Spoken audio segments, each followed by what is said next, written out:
Welcome back to part 2 of my DIY epoxy dining table. Where we left off in the last video was we just did our last epoxy pour and we're ready to take it out of the mold. So here you go.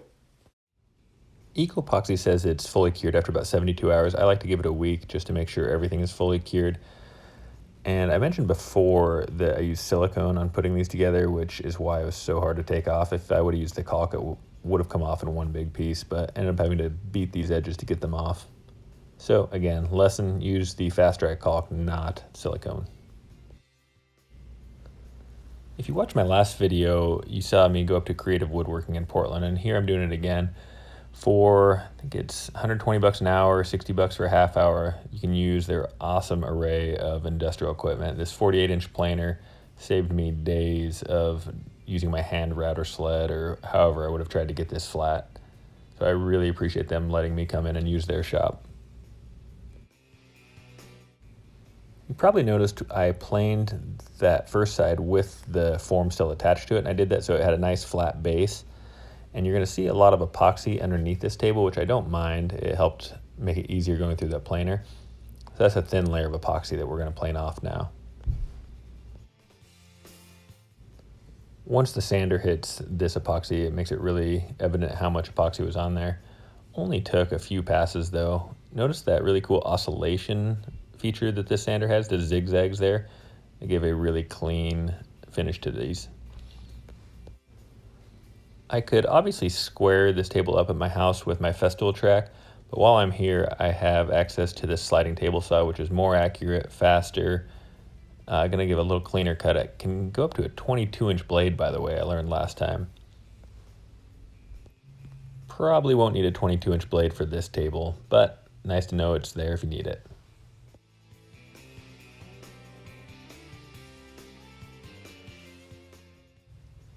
Now that I'm all finished up there and back in my modest little shop, I'm gonna start inlaying these C-channels.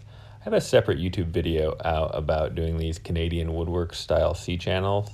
The reason I do these is for support. They'll help keep this table flat. These large slabs, especially the ones with a lot of character and figure, they like to twist and cup. So these C-channels are gonna help keep them flat.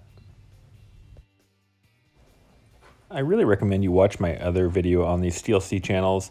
I used my Festool track here, which was not nearly as accurate as this other jig I built. It'll work, it just takes a little more tweaking.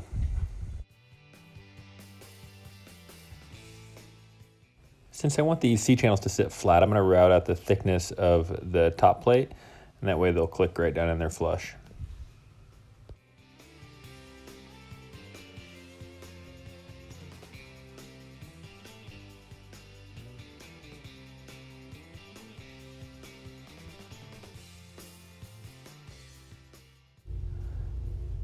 I use these threaded inserts for most everything, and what I do is I mark the center of the hole with the same bit that I'm going to drill the hole with, and then I drill the hole straight up and down. And these are the Easy Lock threaded inserts for softwood. They work just fine for hardwood, and I use a little bit of glue. Epoxy would probably be better, but I haven't had any issues using this glue.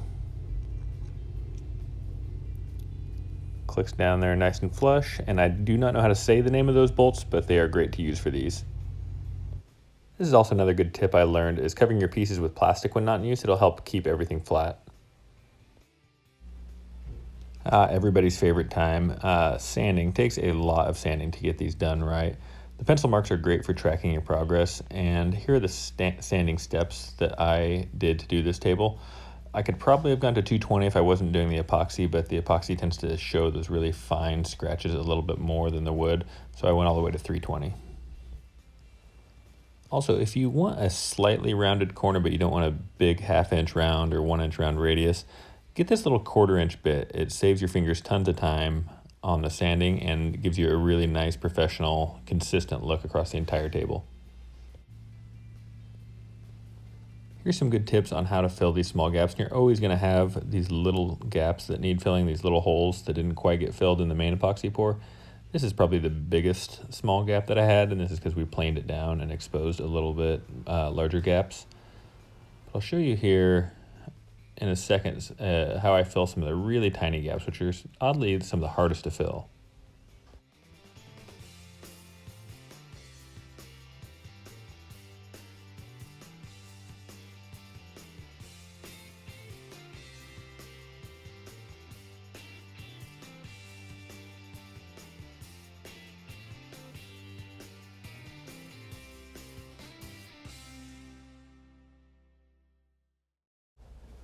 Once you've filled all your tiny gaps, you're going to want to scrape off the excess, and you don't want to go back to the commercial planer, and it doesn't really work to sand this off because it won't be perfectly flat.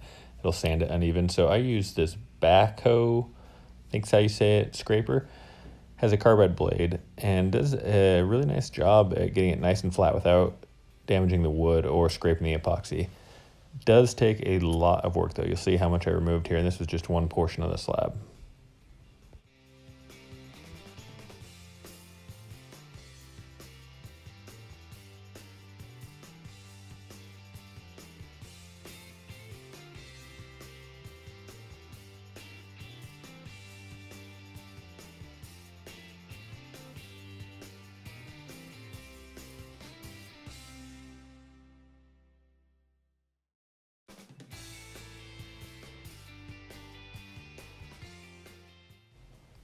Once you've sanded back that first touch-up job, you're going to have these tiny little pinholes left. And these are the ones I was talking about before that can be really tricky to fill. And here I used, actually, this is even too much epoxy, but you take a really sharp object, or a paper clip works well, and you just use the minimum amount possible to just barely fill in that little hole.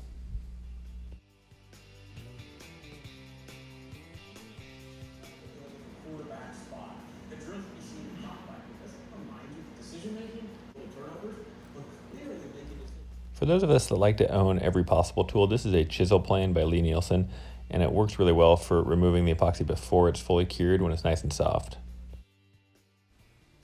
Here I am doing the same round over on the top as I did on the bottom.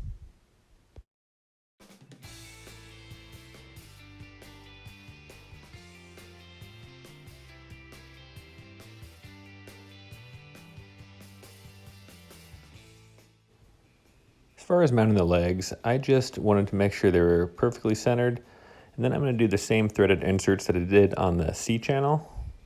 And you see here using that 5/16 bit, center it up, drill some holes, install the inserts.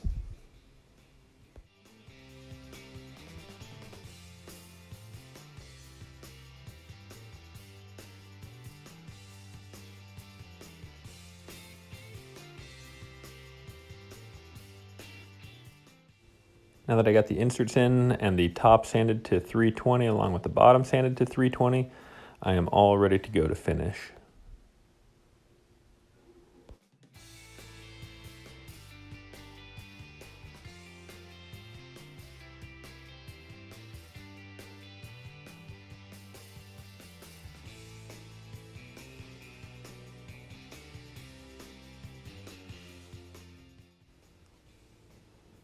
If I can ever get this thing loaded, I'm going to take it to Bird's View Furniture over in Gresham to spray it with a conversion varnish. It's the same finish I used on the last video I made. Turned out really nice. Just a matter of getting it in my truck first.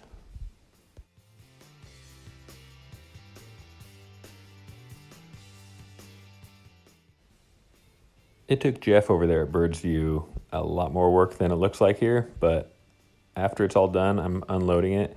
He did an amazing job. Did a satin conversion varnish finish, and I'll show you just how nice of a job he did and how hard it can be to get a perfectly uniform satin on a really big table like this.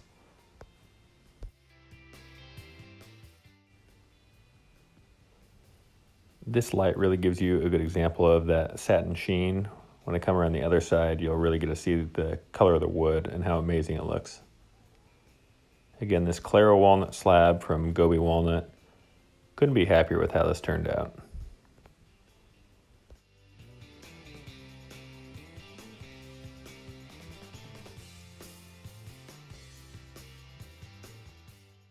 Okay, that's pretty much the whole build. I do have some bonus footage here of how I get these photographs of the tables. I am not a professional by any means, but I'll show you the method that an amateur like me uses to get these pretty good photos. So once you have this equipment, I'll basically show you all I do here, and that's set up the tripod in the angle you want, set the shutter, and then this was I think a 20-second shutter, and I'm just painting the table with the light. Back and forth, try to be even, try to move it as fast as you can, but watch your shadows. Black background really helps, and with a little bit of trial and error, you can get photos just like this.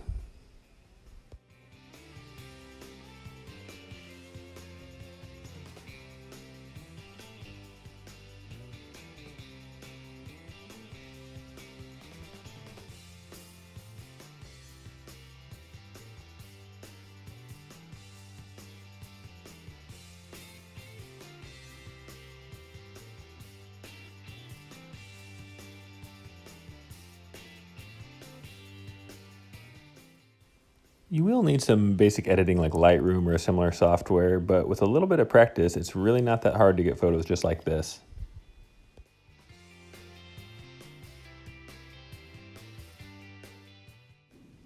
Okay, that's the whole video. If I left anything out or you have any additional questions for me, please leave them for me in the comments. Thanks again for watching.